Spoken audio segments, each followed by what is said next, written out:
सुन मेरे दिल के एपिसोड 36 में अमार फरजाना के साथ बात कर रहा होता है और उससे सब बता देता है जो भी सदफ के साथ उसकी बातचीत हुई है। वहीं अमार उसके बाद सैफ के घर चला जाता है और उससे भी जब सब बताता है तो सैफ उसे कहता है कि तुम ऑफिस में सब कुछ सॉर्ट आउट कर लेना उसके साथ। वहीं बिलाल अपनी हेल्प के साथ सदफ की बात कर रहा होता है और हेल्प को भी सदफ याद आ जाती है और उसकी तारीफ करने लगता है।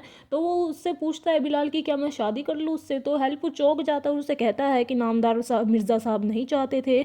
और वहीं दूसरी ओर बिलाल को सदफ की अपनी लास्ट मीटिंग याद आ जाती है। वहीं हमारा हमशा के साथ होता है और उससे कहता है कि मुझसे बहुत बड़ी गलती हो गई है और उसके सामने रोता है। तो हमशा उसे कहती है कि तुम्हें लेटेस्ट न्यूज़ पता है वो बिलाल को डेट कर रही है। तो वही अमार उसे कहता है कि वो सिर्फ मुझे चिढ़ाने के लिए कर रही है और उसके साथ डिनर कर रही थी। और तो हमशा उसे कहती है कि जब तुम्हें ये सब पता था तो तुमने सदफ को थप्पड़ क्यों नहीं मारा, उस वक्त उसे थप्पड़ मारते ज़ोर से।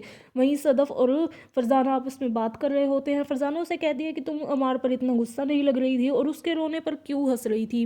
वहीं अमार उसे कहता है कि अब मुझे, वहीं सदफ उसे कहती है कि अमार पर अब मुझे इतना गुस्सा नहीं आता और अब तो मुझे उसके रोने पर काफ़ी हंसी आती है। वहीं फरजाना उसे कहती है कि मुझे तो उस पर काफ़ी तरस आ रहा है। वहीं अमार ऑफिस में सदफ को देखता है लेकिन वो उसे इग्नोर कर देती है और वहाँ से उसकी जाने की तैयारी चल रही होती है। वहीं अमार अमशा के पास आता है और उससे कहता है कि गलती हुई है, मुझे माफ़ी मांगनी है। तभी सदफ वहाँ आ जाती है और अमार उसे कहने लगता है कि तुम मत जाओ और वो उससे तभी माफ़ी मांगने लगता है और कहता है कि मैं यहाँ पर मर रहा हूँ।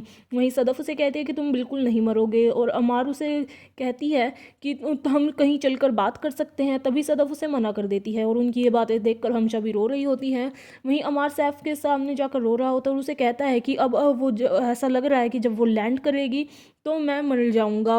वहीं अब सैफ उसे कहता है कि अब वो आसानी से माफ़ नहीं करेगी। वहीं अमार ड्राइव करते हुए हमशा से कहता है कि ये सब बिलाल का प्लान है और यहाँ अगर मैं उसके पीछे गया तो वो मुझे जॉब से निकाल देगा। वहीं हमशा उसे जाने के लिए और ज़्यादा इंकरेज करती है और कहती है कि वो तुम्हें जॉब से नहीं निकालेगा, तुम सदफ के पीछे जाओ।